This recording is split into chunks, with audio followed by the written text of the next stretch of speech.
તો જ્યોત માટે આપણે માતાજીની જ્યોત કેવી રીતે ચાલુ હોય, કેવી રીતે હોય અને જ્યોતની અંદર ફૂલ તમે ધ્યાનથી જોશો તો મિત્રો ખબર પડશે કે જ્યોતની અંદર ફૂલ બને છે।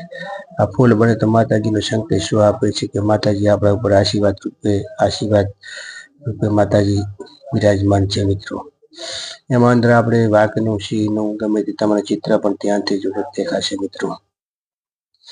તો મિત્રો આ માતાજીની જ્યોત નવરાત્રિમાં માતાજીની અખંડ જ્યોત કરવી, અખંડ જ્યોતની અંદરમાં આપણને સારી રીતે આપણે માતાજી આપણે કૃપા બની રહે, માતાજીની આપણા ઉપર દયા થાય અને ઘણા સમય એવું લાગે કે અમને બુઆ બનવાની ઈચ્છા તો માતાજી તમને ઈચ્છા પૂરી કરે છે।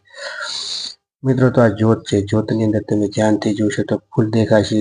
આ જ્યોતની અંદર માતાજીનું સ્વરૂપ દેખાશે તમને, સિંહનું સ્વરૂપ, વાઘનું સ્વરૂપ તમે ધ્યાનથી જોશો તો ખ્યાલ આવશે મિત્રો।